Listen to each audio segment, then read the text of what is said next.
શ્રી ગણેશાય નમઃ. મિત્રો, આપ જોઈ રહ્યા છો યુટ્યુબ આપણી ચેનલમાં તમારું હાર્દિક સ્વાગત છે. અને આજે શુભ એકાદશી નિમિત્તે આપણે ભગવદ્ ગીતાજીનો 18મો અધ્યાય સાંભળીશું, મોક્ષ સંન્યાસ યોગ. ભગવદ્ ગીતાનો અંતિમ અધ્યાય સૌથી દીર્ઘતમ છે અને તેમાં અનેક વિષયોને આવરી લેવામાં આવ્યા છે. અર્જુને કહ્યું, હે મહાભુજાઓવાળા શ્રી કૃષ્ણ, હું સંન્યાસ અને ત્યાગ આ બંનેની પ્રકૃતિ અંગે જાણવા ઈચ્છું છું. હે ઋષિકેશ, હું આ બંને વચ્ચેની પૃથકતા અંગે પણ જાણવા ઈચ્છું છું. પરમ દિવ્ય ભગવાન બોલ્યા, કામનાઓથી અભિપ્રેરિત કર્મોનો ત્યાગ કરવો તેને બુદ્ધિમાન લોકો સંન્યાસ સમજે છે. સર્વે કર્મોના ફળોનો ત્યાગ કરવો તેને વિદ્વાનો ત્યાગ તરીકે ઘોષિત કરે છે. કેટલાક વિદ્વાનો જણાવે છે કે સર્વે કર્મોને દોષપૂર્ણ ગણીને તેમનો ત્યાગ કરવો જોઈએ, જ્યારે અન્ય વિદ્વાનો માને છે કે યજ્ઞ, દાન અને તપ જેવા કર્મોનો કદાપી ત્યાગ કરવો જોઈએ નહીં. હવે ત્યાગના વિષયમાં મારો નિષ્કર્મ સાંભળ. હે મનુષ્યોમાં વ્યાધ્ર, ત્યાગના 3 પ્રકારો જણાવવામાં આવ્યા છે. યજ્ઞ, દાન અને તપને આધારિત કાર્યોને કદાપી પરિત્યાગ કરવો જોઈએ નહીં, તેમનું અવશ્ય પાલન કરવું જોઈએ. વાસ્તવમાં યજ્ઞ, દાન અને તપના કાર્યો મહાત્માઓને પણ શુદ્ધ કરનારા છે. આ કર્તવ્યોનું પાલન આસક્તિ તથા ફળની અપેક્ષા રાખ્યા વિના કરવું જોઈએ. હે અર્જુન, આ મારો નિશ્ચિત તથા ઉત્તમ મત છે. નિયત કર્તવ્યોને કદાપી ત્યજવા જોઈએ નહીં. આવા ભ્રમિત સંન્યાસને તામસી ગણવામાં આવે છે. નિયત કર્તવ્યનો ત્યાગ કરી દેવો, કારણ કે તે દુઃખદાયક અને શરીર માટે કષ્ટદાયક છે, તેને રાજસિક ત્યાગ કહેવામાં આવે છે. આવો ત્યાગ કદાપી ઉન્નતિ માટે લાભદાયક નીવડતો નથી. જ્યારે કર્તવ્યને ઉત્તરદાયિત્વના પ્રતિભાવ સ્વરૂપે કરવામાં આવે છે અને વ્યક્તિ કોઈ પણ પ્રકારના ફળ પ્રત્યેની આસક્તિનો ત્યાગ કરે છે, ત્યારે તે ત્યાગને સાત્વિક માનવામાં આવે છે. જે લોકો ન તો પ્રતિકૂળ કાર્યની ઉપેક્ષા કરે છે કે ન તો અનુકૂળ કાર્ય પ્રત્યે આસક્ત થાય છે, એવા મનુષ્યો વાસ્તવિક ત્યાગી છે. તેઓ સાત્વિકતાના ગુણોથી સંપન્ન છે તથા કાર્યની પ્રકૃતિ અંગે સંશયરહિત છે. દેહધારી જીવો માટે પૂર્ણપણે પ્રવૃત્તિઓનો પરિત્યાગ કરવો અસંભવ છે, પરંતુ જેઓ તેમના કર્મોના ફળોનો પરિત્યાગ કરે છે તેઓ વાસ્તવિક ત્યાગી કહેવાય છે. જે લોકો વ્યક્તિગત ફળ પ્રત્યે આસક્ત હોય છે તેમને મૃત્યુ પશ્ચાત પણ કર્મોના 3 પ્રકારના ઇષ્ટ, અનિષ્ટ તથા મિશ્ર ફળો પ્રાપ્ત થાય છે. પરંતુ જે લોકો તેમના કર્મોના ફળોનો ત્યાગ કરી દે છે તેમને અહીં કે મૃત્યુ પશ્ચાત પણ આવા કોઈ પણ ફળો ભોગવવા પડતા નથી. હે અર્જુન, હવે સર્વ કર્મોની સિદ્ધિ માટે સાંખ્ય સિદ્ધાંતમાં ઉલ્લેખિત 5 તત્વો અંગેનું મારી પાસે શ્રવણ કર, જે કર્મોના પ્રતિભાવો કેવી રીતે રોકવા તે અંગે સ્પષ્ટતા કરે છે. શરીર, કર્તા, વિવિધ ઇન્દ્રિયો, અનેક પ્રકારના પ્રયાસો તથા દિવ્ય પરમાત્મા કર્મના આ 5 તત્વો છે. શરીર, વાણી અથવા મન દ્વારા કરવામાં આવતા ઉચિત કે અનુચિત કોઈ પણ કર્મોમાં આ 5 તત્વો ભાગ ભજવે છે. જેઓ આ જ્ઞાન ધરાવતા નથી તેઓ આત્માને એકમાત્ર કર્તા માને છે. તેમની અશુદ્ધ બુદ્ધિને કારણે તેઓ વિષયને મૂળ સ્વરૂપે જોઈ શકતા નથી. જે લોકો કર્તા હોવાના અહંકારથી મુક્ત છે તથા જેની બુદ્ધિ આસક્ત થતી નથી, તેઓ જીવોને હણવા છતાં પણ ન તો હણે છે કે ન તો તેઓ કર્મોથી બદ્ધ થાય છે. જ્ઞાન, જ્ઞેય અને જ્ઞાતા આ 3 પરિબળો છે જે કર્મને પ્રેરિત કરે છે. કર્મનું સાધન સ્વયં કર્મ અને કર્તા આ કર્મના 3 ઘટકો છે. સાંખ્ય દર્શનમાં જ્ઞાન, કર્મ અને કર્તાને તેમના 3 માયિક ગુણોને અનુસાર 3 પ્રકારોમાં વર્ગીકૃત કરવામાં આવ્યા છે. ધ્યાનથી સાંભળ, હું આ અંગેનો ભેદ સ્પષ્ટ કરીશ, જેના દ્વારા વ્યક્તિ સર્વ વિભિન્ન જીવોમાં એક અવિભાજિત અવિનાશી વાસ્તવિકતાને જોવે છે. તે જ્ઞાનને સાત્વિક જાણવું. જે જ્ઞાનને કારણે વ્યક્તિ અનેક જીવોને વિવિધ શરીરોમાં વૈયક્તિક અને પૃથક જોવે છે, એ જ્ઞાનને રાજસિક માનવું.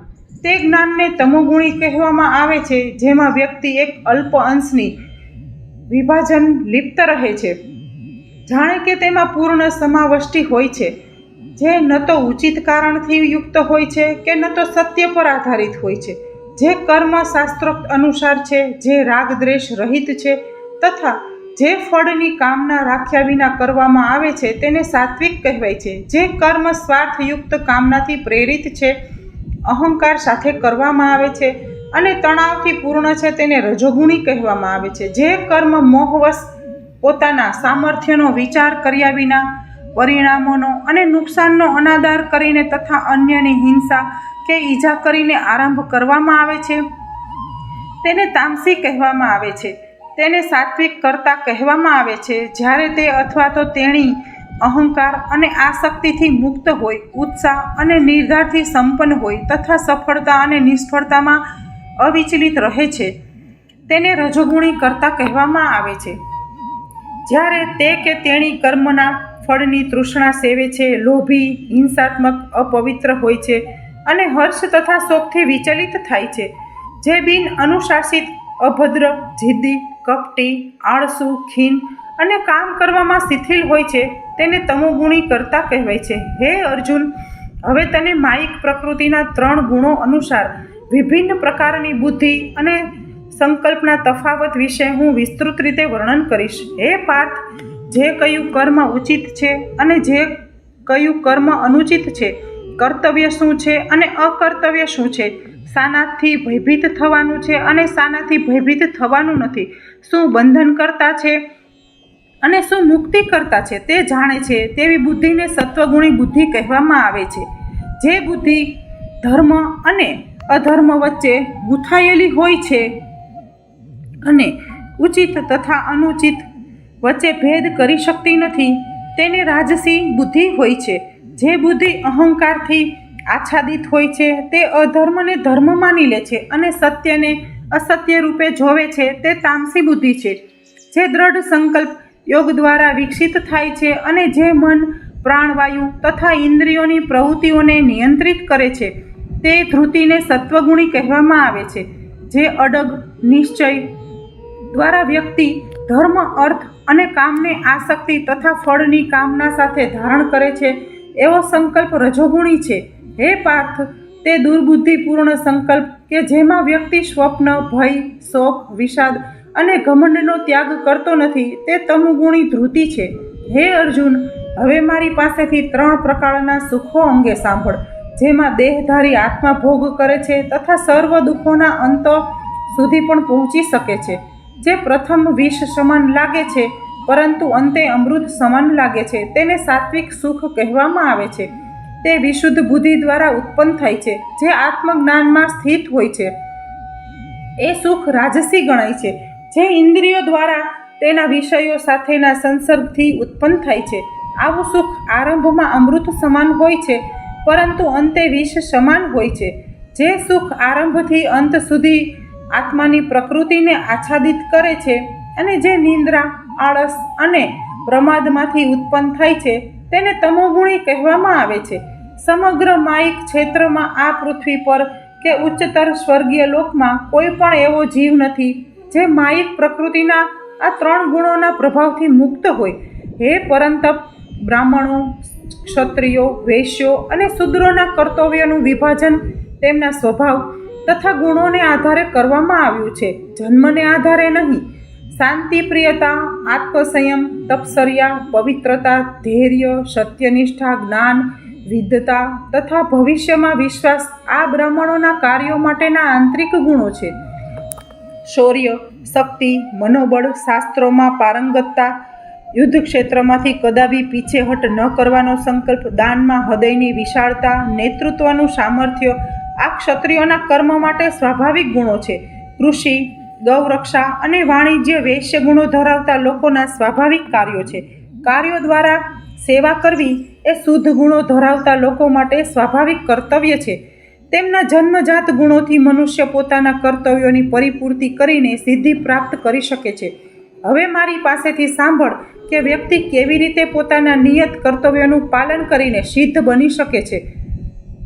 વ્યક્તિના પોતાની પ્રાકૃતિક વૃત્તિનું પાલન કરીને મનુષ્ય એ સષ્ટાની આરાધના કરે છે જે સર્વ જીવોનું ઉદ્ભવ સ્થાન છે અને જેના દ્વારા સમગ્ર બ્રહ્માંડ વ્યાપ્ત છે. આવા કર્તવ્યનું પાલન કરીને મનુષ્ય સરળતાથી સિદ્ધિ પ્રાપ્ત કરે છે. અન્ય કોઈના ધર્મને શ્રેષ્ઠ રીતે કરવા કરતાં ક્ષતિયુક્ત રીતે પણ પોતાના સ્વધર્મનું પાલન કરવું અધિક શ્રેષ્ઠ છે. પોતાના સ્વાભાવિક કર્તવ્યોનું પાલન કરવાથી મનુષ્ય પાપથી પ્રભાવિત થતો નથી. હે કુંતી પુત્ર, વ્યક્તિએ તેના પ્રકૃતિજન્ય કર્તવ્યોનો ત્યાગ કરવો જોઈએ નહીં, ભલે પછી તેમાં દોષ જોવા મળે. ખરેખર જેમ અગ્નિ ધુમાડાથી આચ્છાદિત હોય છે, તેમ સર્વ પ્રયાસો કોઈ અનિષ્ટ દ્વારા આચ્છાદિત હોય છે. જેમની બુદ્ધિ સર્વત્ર આસક્તિ રહિત છે, જેમણે મન પર વિજય પ્રાપ્ત કર્યો છે તથા જે ત્યાગની સાધના દ્વારા કામનાઓથી મુક્ત છે, તે કર્મથી મુક્તિની પરમ સિદ્ધિ પ્રાપ્ત કરે છે. હે અર્જુન, મારી પાસેથી સંક્ષેપમાં સાંભળ.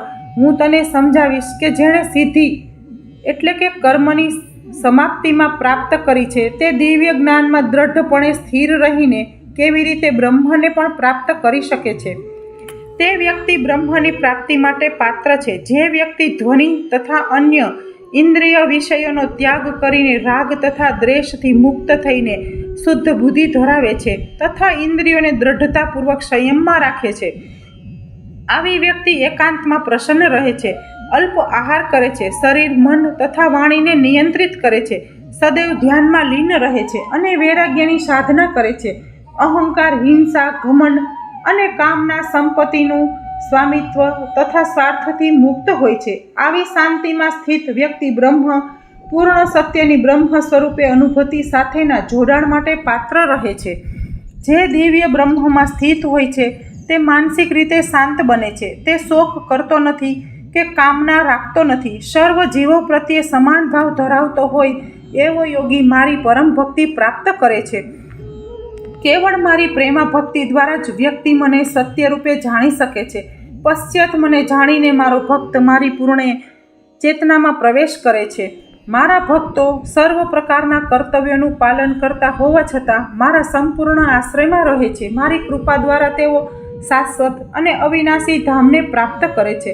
મને પરમ્ય લક્ષ્ય બનાવીને તારી સર્વ પ્રવૃત્તિઓ મને સમર્પિત કર. બુદ્ધિયોગનો આશ્રય લઈને તારી ચેતનાને સદૈવ મારામાં લીન રાખ.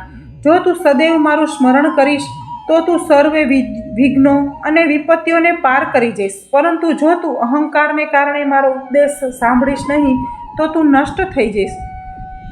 જો અહંકારથી પ્રેરિત થઈને તું એમ માનતો હોય કે હું લડીશ નહીં તો તારો નિશ્ચય વ્યર્થ જશે. તારી પોતાની સ્વાભાવિક ક્ષત્રિય પ્રકૃતિ તને યુદ્ધ કરવા માટે વિવશ કરશે. હે અર્જુન, મોહવશ જે કર્મ તું કરવા ઈચ્છતો નથી, તારા પોતાની માયિક પ્રકૃતિમાંથી જન્મેલી તારી પોતાની રુચિથી તે કરવા તું વિવશ બનીશ. હે અર્જુન, પરમેશ્વર સર્વ જીવોના હૃદયમાં નિવાસ કરે છે. તેમના કર્મ અનુસાર તે આત્માઓના ભ્રમણને નિર્દેશન કરે છે, જે માયિક શક્તિથી બનેલા યંત્ર પર આરૂઢ હોય છે. હે ભારત, સર્વથા સંપૂર્ણ ભાવ સાથે તું અનન્ય રીતે તેમના શરણામાં જા. તેમની કૃપાથી તું પરમ શાંતિ અને શાશ્વત ધામ પ્રાપ્ત કરીશ. આ પ્રમાણે મેં તને આ જ્ઞાન સમજાવ્યું છે, જે અન્ય સર્વ રહસ્યોની તુલનામાં બૃહત્તમ છે. તેના અંગે ગહન કરી મનન કર અને પશ્ચાત તારી જે ઈચ્છા હોય તે કર. પુનઃ મારા પરમ ઉપદેશનું શ્રવણ કર, જે સર્વ જ્ઞાનોમાં ગૃહ્યતમ છે. હું તારા હિતાર્થે તેનું પ્રાગટ્ય કરું છું, કારણ કે તું મને અતિ પ્રિય છે. સદૈવ મારું ચિંતન કર, મારો ભક્ત થા, મારી આરાધના કર અને મને નમસ્કાર કર. આ પ્રમાણે કરીને તું નિશ્ચિતપણે મારી પાસે આવીશ. આ મારી તારા પ્રત્યે પ્રતિજ્ઞા છે, કારણ કે તું મને અતિ પ્રિય છે. સર્વ પ્રકારના ધર્મોનો ત્યાગ કર અને કેવળ મારા શરણમાં આવી જા. હું તને સર્વ પાપયુક્ત કર્મફળોમાંથી મુક્ત કરીશ, ભયભીત થઈશ નહીં. આ ઉપદેશ જે તપસ્વી નથી અથવા જે ભક્ત નથી તેને કદાપી કહેવો જોઈએ નહીં. જે લોકો આધ્યાત્મિક વિષયોના શ્રવણથી વિમુખ હોય અને વિશેષ કરીને જે લોકો મારી ઈર્ષા કરે છે તેમને કદાપી કહેવો જોઈએ નહીં.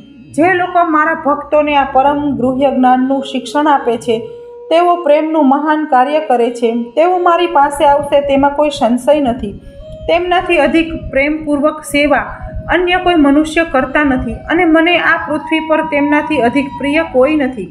અને હું ઘોષણા કરું છું કે જે લોકો આપણા આ પવિત્ર સંવાદનું અધ્યયન કરશે તે તેમની બુદ્ધિ દ્વારા જ્ઞાનરૂપી યજ્ઞ દ્વારા મારી આરાધના કરશે, એવો મારો અભિપ્રાય છે. જેઓ શ્રદ્ધાપૂર્વક તથા ઈર્ષા રહિત થઈને કેવળ આ જ્ઞાનનું શ્રવણ માત્ર કરે છે તેઓ સર્વ પાપોથી મુક્ત થઈ જશે અને શુભ લોક પ્રાપ્ત કરશે, જ્યાં પુણ્યાત્માઓ નિવાસ કરે છે. હે અર્જુન, તે મને એકાગ્ર ચિત્તે સાંભળ્યો છે. શું તારી અજ્ઞાન અને મોહ નષ્ટ થઈ ગયા છે? અર્જુને કહ્યું, હે અચ્યુત, આપની કૃપા દ્વારા મારો મોહ દૂર થયો છે અને હું જ્ઞાનમાં સ્થિત થયો છું. હું હવે સંશયથી મુક્ત છું અને હું આપની આજ્ઞા અનુસાર કર્મ કરીશ. સંજયે કહ્યું, આ પ્રમાણે મેં વાસુદેવ પુત્ર શ્રી કૃષ્ણ અને ઉમદા હૃદય ધરાવતા પૃથાપુત્ર અર્જુન વચ્ચેનો આ અદ્ભુત સંવાદ સાંભળ્યો. આ સંદેશ એટલો રોમાંચક છે કે મારા રૂવાડા ઊભા થઈ ગયા છે. વેદવ્યાસની કૃપા દ્વારા સ્વયં યોગેશ્વર શ્રી કૃષ્ણ પાસેથી મેં આ પરમ અને ગૃહ્યતમ યોગ સાંભળ્યો છે. હે રાજા, શ્રી કૃષ્ણ અને અર્જુન વચ્ચેના આ અદ્ભુત તથા વિસ્મયકારી સંવાદનું હું જેમ જેમ વારંવાર શ્રવણ કરું છું તેમ તેમ હું પુનઃ હર્ષ વિભોર થઈ જાઉં છું અને શ્રી કૃષ્ણના તે અત્યંત વિસ્મયકારક અને અદ્ભુત વિશ્વરૂપનું સ્મરણ કરીને હું અધિક અને અધિક આશ્ચર્યચકિત થઈ જાઉં છું અને હું પુનઃ આનંદથી રોમાંચિત થાઉં છું.